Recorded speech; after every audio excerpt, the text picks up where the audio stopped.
ఆకాశవాణి ప్రాంతీయ వార్తలు చదువుతున్నది కుప్ప ధనశ్రీలక్ష్మి. ముఖ్యాంశాలు: భారత్ విజ్ఞానం నైపుణ్యాలకు కేంద్రమని ప్రధానమంత్రి నరేంద్ర మోదీ పేర్కొన్నారు. ఆటో డ్రైవర్ల సేవలో పథకాన్ని ముఖ్యమంత్రి నారా చంద్రబాబు నాయుడు ఈరోజు విజయవాడలో ప్రారంభించారు. పట్టణాల్లో తాగునీటి సరఫరా వ్యవస్థ మెరుగుపరిచేందుకు అమృత్ 2.0 కింద 281 ప్రాజెక్టుల అమలుకు రాష్ట్ర మంత్రివర్గం ఆమోదం తెలిపింది.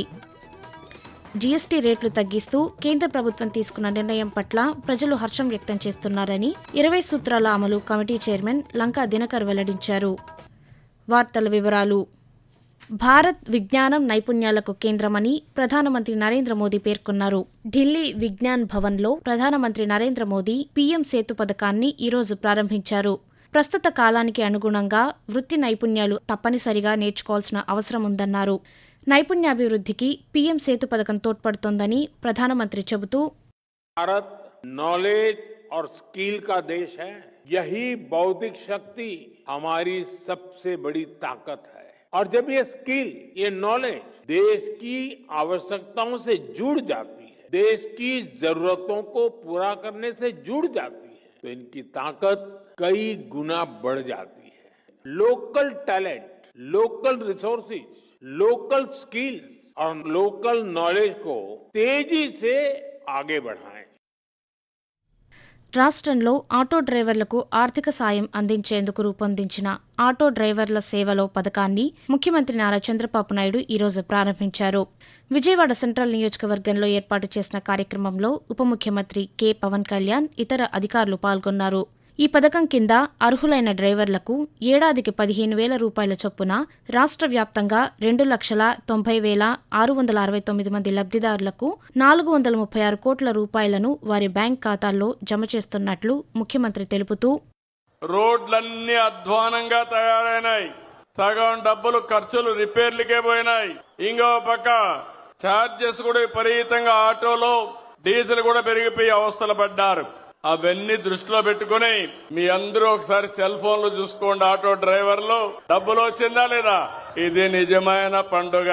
ఆటో డ్రైవర్ల పండుగ రోజులో ఈ రోజు ఉన్నాం.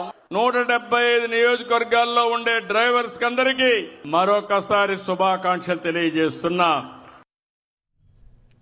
ఆటో డ్రైవర్లు మహిళల పట్ల మర్యాదగా వ్యవహరిస్తూ మన్ననలు పొందాలని కేంద్ర గ్రామీణాభివృద్ధి, కమ్యూనికేషన్ శాఖ సహాయ మంత్రి పెమ్మసాని చంద్రశేఖర్ ఆటో డ్రైవర్లకు సూచించారు.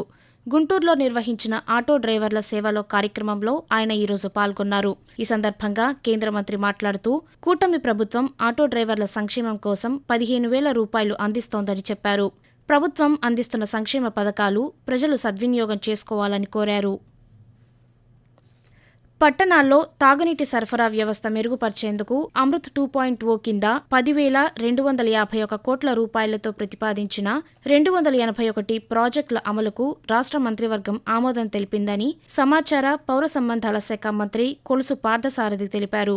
అమరావతిలోని రాష్ట్ర సచివాలయంలో ఆయన నిన్న వివరాలు వెల్లడిస్తూ, PHNMED మరియు APGBC కింద 281 అమృత్ 2.0 ప్రాజెక్టులు అమలు చేయడానికి 10,251.72 కోట్ల మొత్తానికి పరిపాలనా అనుమతిని మంజూరు చేసింది. సవరించిన రాష్ట్ర జల కార్యాచరణ ప్రణాళిక ట్రాన్స్ 1-2లో రాయితీ హైబ్రిడ్ యాన్యుటీ కింద ఆమోదించబడింది. శామ్ మోడ్ల కింద 281 పనుల్ని అమృత్ 2.0 కింద ఏదైతే ఉన్నాయో ప్రతిపాదించి టెండర్లు కూడా పిలవడం జరిగిందని చెప్పేసి మనం చేస్తాం. మొత్తం ప్రాజెక్ట్ కాస్ట్ లో 60% కన్సెషన్, 40% అథారిటీ బేర్ చేయాలని చెప్పేసి రిక్వెస్ట్ చేశారు. దీనికి సంబంధించిన ప్రతిపాదన ఏదైతే ఉందో దాన్ని ప్రభుత్వం ఆమోదించడం జరిగిందని చెప్పేసి మనం చేస్తాను. ప్రపంచంలోని 5 రాజధానుల్లో అమరావతి ఒకటిగా ఉండాలని భావిస్తున్నట్లు రాష్ట్ర పట్టణాభివృద్ధి శాఖ మంత్రి పి. నారాయణ తెలిపారు. మలేషియా బృందం రాజధానిలో నిన్న పర్యటించింది. ఈ సందర్భంగా మంత్రి మాట్లాడుతూ, ఇప్పటికే రాజధానిలో 51,000 కోట్ల రూపాయల విలువైన పనులకు టెండర్లు పూర్తయ్యాయని తెలిపారు. 360 కిలోమీటర్ల మేర ట్రంక్ రోడ్లు, 1,500 కిలోమీటర్ల మేర లేఅవుట్ రోడ్లు, ఉద్యోగులు, ప్రజాప్రతినిధులు, అధికారులకు కలిపి మొత్తం 4,000 ఇళ్లు వచ్చే మార్చి నాటికి పూర్తి చేయాలని లక్ష్యంగా పెట్టుకున్నామని మంత్రి తెలిపారు. ఆకాశవాణి ప్రాంతీయ వార్తలు వింటున్నారు.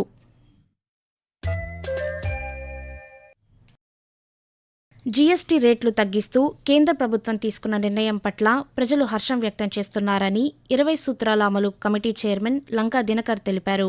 నూతన జీఎస్టీ స్లాబ్లను అమలు చేస్తున్న తీరును పరిశీలించేందుకు ఒంగోలులోని పలు దుకాణాలను ఆయన నిన్న సాయంత్రం పరిశీలించారు. అనంతరం ఆయన జీఎస్టీ తగ్గించడం వల్ల కలుగుతున్న ప్రయోజనాలను ప్రజలను అడిగి తెలుసుకున్నారు. ఈ సందర్భంగా లంకా దినకర్ మాట్లాడుతూ జీఎస్టీని 4 స్లాబుల నుంచి 2 స్లాబులకు తగ్గించడం వల్ల ప్రజలకు ఎంతో మేలు జరుగుతోందని తెలుపుతూ 275 మోడల్ ట్రాక్టర్ ని కొంటున్నట్టు చెప్పారు. పాత ధర 6 లక్షలు అని చెప్పారు. ఇప్పుడు కొంటున్న ధర 5,60,000 అంటే 40,000 రూపాయలు తగ్గింది, నాకు సేవ్ అయింది, కొనుక్కుంటున్నాను ఇప్పుడు అని చెప్పి వారు చెబుతున్నారు.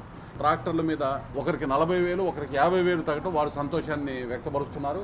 3,000 రూపాయలు బిల్లు ఉన్న వాళ్ళకి 500, 6,000 రూపాయలు బిల్లు ఉన్న వాళ్ళకి 1,000 రూపాయలు పైన ప్రతి నెల కూడా మందుల్లో సేవ్ అవుతున్నామో మాకు మిగిలింది అని చెప్పారు. సూపర్ జీఎస్టీ సూపర్ సేవింగ్స్ అనే కార్యక్రమాన్ని అధికారికంగా తీసుకొని ప్రజల్లోకి వెళ్ళాలి అని ఎవరైతే వినియోగదారులు ఉన్నారో వాటితో ఇంటరాక్ట్ అవడం చాలా సంతోషంగా ఉంది. ప్రధానమంత్రి ధనధాన్య కృషి యోజన కింద రాష్ట్రం నుంచి అల్లూరి సీతారామరాజు, శ్రీ సత్యసాయి, అనంతపురం, అన్నమయ్య జిల్లాలను ఎంపిక చేశారు. వీటికి నోడల్ అధికారులుగా 4 ఐఏఎస్ అధికారులను నియమిస్తూ కేంద్ర ప్రభుత్వం నిన్న ఉత్తర్వులు జారీ చేసింది. ఇందులో అల్లూరి సీతారామరాజు జిల్లాకు కేంద్ర ఆర్థిక వ్యవహారాల సంయుక్త కార్యదర్శి అమిత్ సింగ్లా, శ్రీ సత్యసాయి జిల్లాకు సహకార శాఖ సంయుక్త కార్యదర్శి సిద్ధార్థ్ జైన్ నియమింపబడగా, అనంతపురం జిల్లాకు పెట్రోలియం, సహజ వాయువుల శాఖ సంయుక్త కార్యదర్శి సుజాత శర్మ, అన్నమయ్య జిల్లాకు కార్పొరేట్ వ్యవహారాల శాఖ సంయుక్త కార్యదర్శి బాలమురుగన్ను నియమించినట్లు ఉత్తర్వుల్లో పేర్కొంది. రాష్ట్రంలో ఈ నెల 25వ తేదీలోపు ఈ పంట డిజిటల్ సర్వే పూర్తి చేయాలని వ్యవసాయ అధికారులు, సిబ్బందికి ఆ శాఖ డైరెక్టర్ ఢిల్లీరావు సూచించారు. సామాజిక తనిఖీ, సవరణలు, మార్పులను ఈ నెల 30వ తేదీలోపు పూర్తి చేయాలని ఆదేశించారు. తుది జాబితాను ఈ నెల 31వ తేదీన విడుదల చేయనున్నట్లు ఒక ప్రకటనలో తెలిపారు. ఈరోజు ప్రపంచ జంతు సంక్షేమ దినోత్సవం నిర్వహిస్తున్నారు. పర్యావరణ పరిరక్షకులుగా ఖ్యాతి గడించిన జంతు ప్రేమికులు ఇటలీకి చెందిన సెయింట్ ఫ్రాన్సిస్ అసీసీ 1226వ సంవత్సరం అక్టోబర్ 3వ తేదీన తుదిశ్వాస విడిచారు.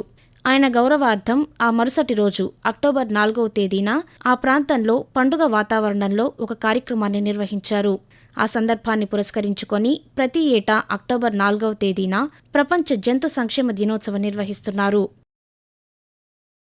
దీపావళి సందర్భంగా ఏలూరు జిల్లా వ్యాప్తంగా ఉన్న బాణాసంచా తయారీ కేంద్రాలు, దుకాణాలు తప్పనిసరిగా అనుమతులు తీసుకోవాలని ఎస్పీ కె ప్రతాప్ శివకిషోర్ ఒక ప్రకటనలో తెలిపారు. లైసెన్స్ లేకుండా తయారీ, అమ్మకాలు చేస్తే కఠిన చర్యలు ఉంటాయని హెచ్చరించారు. దుకాణాలు, జనావాసాల నుంచి దూరంగా ఉండాలని, ఫైర్ సేఫ్టీ చర్యలు తప్పనిసరిగా పాటించాలని సూచించారు. దీపావళి రోజు సాయంత్రం 5 గంటల తర్వాత అమ్మకాలు నిషేధమని స్పష్టం చేశారు. వాతావరణం. ఆంధ్రప్రదేశ్ యానాం దిగువ ట్రోపో ఆవరణంలో వాయువ్య నైరుతి గాలులు వీస్తున్నాయని అమరావతి వాతావరణ కేంద్రం వెల్లడించింది. దీని ప్రభావంతో రాష్ట్రంలో రానున్న 2 రోజుల పాటు తేలికపాటి నుంచి మోస్తరు వర్షాలు కురిసే అవకాశముందని వాతావరణ శాఖ తెలియజేసింది. ప్రాంతీయ వార్తలు ముగించే ముందు ముఖ్యాంశాలు మరొకసారి. భారత్ విజ్ఞానం, నైపుణ్యాలకు కేంద్రమని ప్రధానమంత్రి నరేంద్ర మోదీ పేర్కొన్నారు. ఆటో డ్రైవర్ల సేవలో పథకాన్ని ముఖ్యమంత్రి నారా చంద్రబాబు నాయుడు ఈరోజు విజయవాడలో ప్రారంభించారు. పట్టణాల్లో తాగునీటి సరఫరా వ్యవస్థ మెరుగుపరిచేందుకు అమృత్ 2.0 కింద 281 ప్రాజెక్టుల అమలుకు రాష్ట్ర మంత్రివర్గం ఆమోదం తెలిపింది. జీఎస్టీ రేట్లు తగ్గిస్తూ కేంద్ర ప్రభుత్వం తీసుకున్న నిర్ణయం పట్ల ప్రజలు హర్షం వ్యక్తం చేస్తున్నారని 20 సూత్రాల అమలు కమిటీ చైర్మన్ లంకా దినకర్ వెల్లడించారు. ఆకాశవాణి ప్రాంతీయ వార్తలు ఇంతటితో సమాప్తం. తిరిగి సాయంత్రం 6 గంటల 10 నిమిషాలకు విశాఖపట్నం కేంద్రం నుంచి ప్రాంతీయ వార్తలు వింటారు.